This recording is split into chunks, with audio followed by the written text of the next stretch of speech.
अगर इंडिया से आज भी ताल्लुकात सही कर लें, इंडिया की देखें टेक्नोलॉजी, जब हम अमेरिका की टेक्नोलॉजी, जापान की टेक्नोलॉजी लेते हैं तो इंडिया से क्यों नहीं ख़रीद सकते, इंडिया से क्यों नहीं तजारत करते। हालांकि सबसे सस्ता तो हमें इंडिया ही पड़ता है ना। हम सबसे तजारत में हम अमेरिका से तजारत कर रहे हैं, रशिया से ले रहे हैं, चाइना से ले रहे हैं। तो एक टाइम ऐसा आने वाला है कि पाकिस्तानी जिस तरह पहले सऊदीया के लिए जाते थे ना कारोबार करने के लिए, और अमेरिका के वीज़े के लिए लॉटरी फार्म जो जाते थे, ये यूको के लिए जाते थे, तो इंडिया को भी अप्लाई करेंगे। हम आपके मुल्क में तजारत करने आते हैं, हम आपके मतलब एम्प्लॉयर बन के काम करेंगे, इंडिया फिर वीज़े देगा, पाकिस्तानी जाके वहाँ मेहनत मजदूरी करेंगे, वहाँ से कमा के फिर ये पाकिस्तानी अपने बच्चों को खिलाएंगे। तो इससे डूब मरने। देखिए वो एक 71 से एक और कंट्री बना बांग्लादेश, उनको और हम पाकिस्तान को करंटली कंपेयर करें ना तो हम उनसे बहुत ज़्यादा पीछे हैं हमारी। बिल्कुल इसके अंदर देखिए पाकिस्तान के अंदर अगर एक ही बाकायदा जिस तरह इंडिया के अंदर एक मोदी बार बार आ रहा है, यानी कि उसने 2 टेन्योर कंप्लीट किए और तीसरे टेन्योर में तैयारी में, यानी कि वही आ रहा है बार बार। आखिर वो आखिर आवाम के लिए और मुल्क के लिए कुछ अच्छा कर रहा है तो बार बार वो आ रहा है। यार स्ट्रेटजी की बात होती है सिंपली के वो लोग जो स्ट्रेटजी यूज़ कर रहे हैं, हम लोग एक वो मुकाबलेबाजी में आके और वो जिस मुल्क के साथ वो ताल्लुक़ रखते हैं, हम हमेशा उस मुल्क के साथ अपना ताल्लुक़ ख़राब कर देते हैं। अस्सलाम वालेकुम। वालेकुम सलाम। आपका नाम? जहांज़ेब शाह। नाम तैयब हसन है। मेरा नाम साकिब है। अकबर अली। बेसिकली जो मेरा आज का क्वेश्चन है वो ये है कि 1947 की सेपरेशन के बाद 2 मुल्क वजूद में आए थे, एक गांधी का देश था और दूसरा कायद का देश था। बात करते हैं गांधी का देश तो आज ग्रो कर गया है, बात करते हैं कायद के देश को क्या नज़र लगी कि आज भी पीछे रह गया और आज तक हालात जो हैं वो आपके सामने हैं, क्रिटिकल कंडीशंस हैं, अंदरूनी मामला से हम बाहर नहीं निकले। जी बिल्कुल सही कह रहे हैं। बेसिकली ज़्यादा हमारे मुल्क में अगर देखा जाए तो लेग पुलिंग बहुत ज़्यादा है कि एक अगर इक़्तिदार में आता है तो दूसरा उसकी जो है वो टांग खींच के उसे उतारने की कोशिश करता है या नीचे ही बैठ के उसको जलील करने की कोशिश करता है। तो हम शायद इस वजह से बहुत ज़्यादा पीछे रह गए। इसके पीछे देखिए काफ़ी वजूहत है। कुछ तो हमारे सियासतदानों की वजह से ये सारा कुछ हो रहा है, क्योंकि सियासतदान ही आपस में सेट नहीं हो रहे, इसकी वजह से काफ़ी पाकिस्तान को काफ़ी खसारे का सामना करना पड़ रहा है।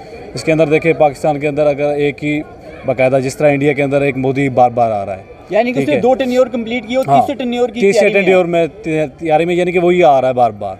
आखिर वो आखिर आवाम के लिए और मुल्क के लिए कुछ अच्छा कर रहा है तो बार बार वो आ रहा है। अगर पाकिस्तान में भी कोई एक मुस्तकिल लीडर हो जो पाकिस्तान को अच्छी तरीके से चला रहा हो और आवाम के साथ बिल्कुल सिंसियर होकर चल रहा हो, ताकि पाकिस्तान भी आगे तरक्की की राह पर गामजन हो। ठीक है, देखिए दोनों ही मुल्क आगे पीछे आज़ाद हुए हैं, एक ही दिन का फ़र्क है। पाकिस्तान एक दिन बड़ा है और इंडिया एक दिन छोटा है, मगर अभी इंडिया बड़ा हो गया है और इंडिया ज़्यादा तरक्की कर गया है, उसकी एक वजह है, और पाकिस्तान बहुत पीछे चला गया है। वो 30 साल हमसे आगे निकल गए हैं और हम 30 साल बैक पे चले गए हैं।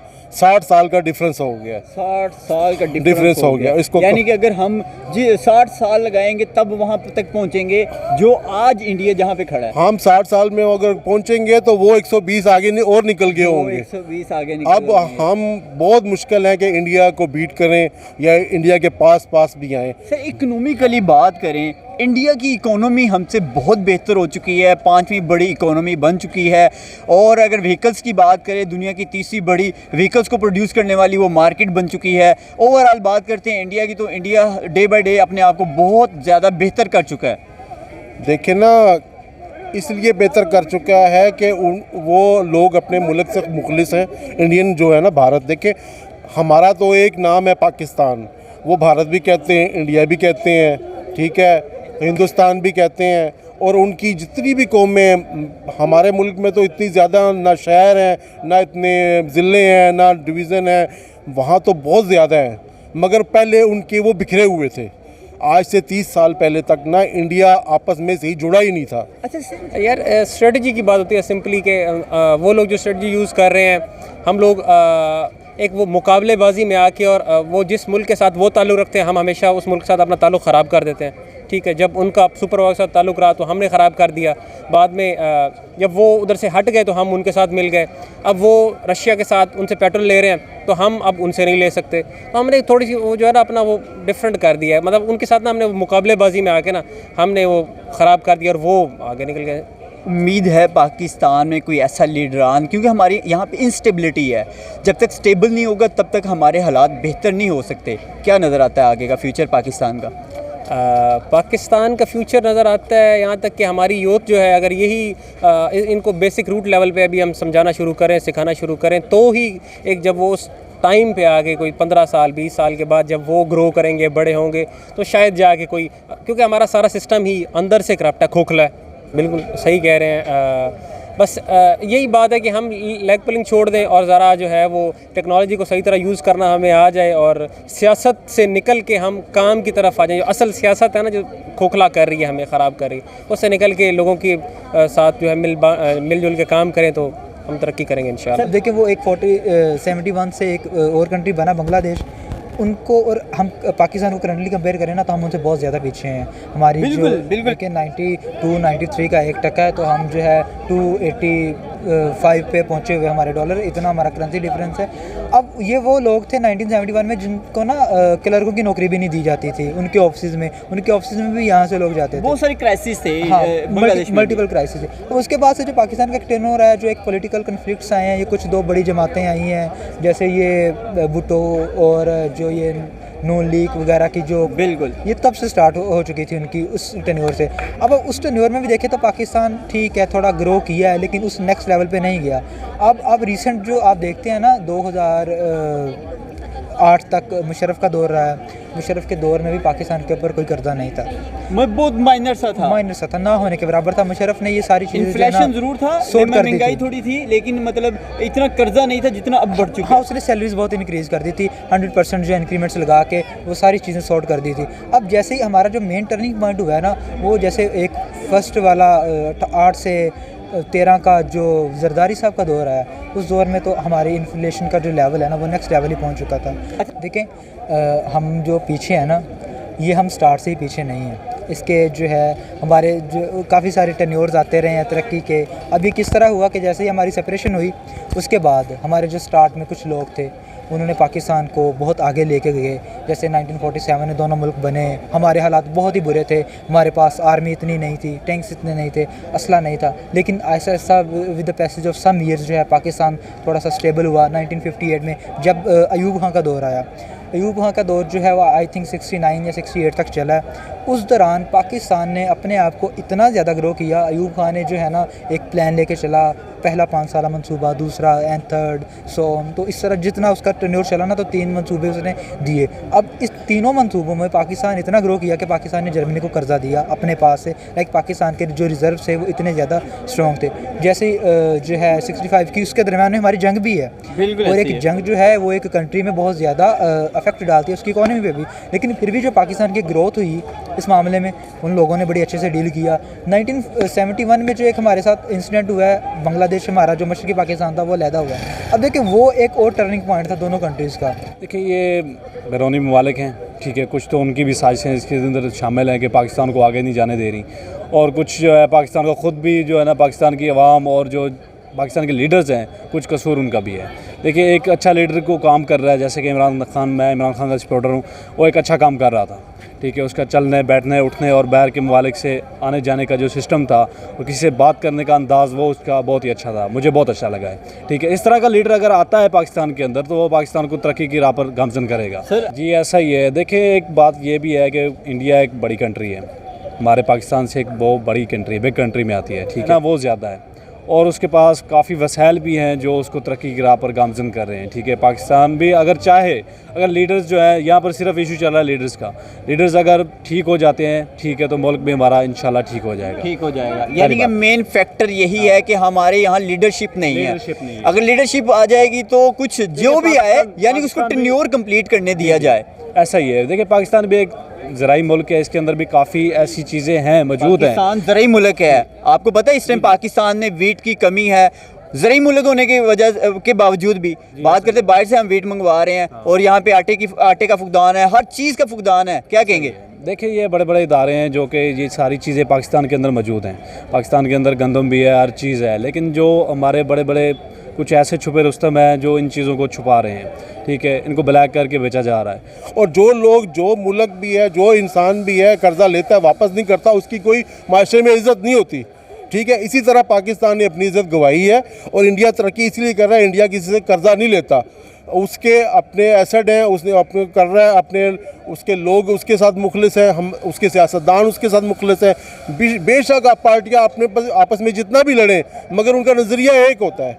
हमारा क्यों नज़रिया इमरान खान का और है, नवाज शरीफ का हो रहा है, शहबाज शरीफ का हो रहा है, हर सियासतदान का अपना नज़रिया है। हम वन यूनिट नहीं बने, इसीलिए हम जलील हो रहे हैं और जब तक नहीं बनेंगे तब तक इंडिया से हम बहुत पीछे जाएंगे। और एक टाइम ऐसा आने वाला है, यकीन करें इंडिया वालों को मैं पैगाम देता हूँ, एक टाइम ऐसा आने वाला है कि पाकिस्तानी जिस तरह पहले सऊदीया के लिए जाते थे ना कारोबार करने के लिए और अमेरिका के वीज़े के लिए लॉटरी फार्म जो जाते थे, यूको के लिए जाते थे, तो इंडिया को भी अप्लाई करेंगे, हम आपके मुल्क में तजारत करने आते हैं, हम आपके मतलब एम्प्लॉयर बन के काम करेंगे।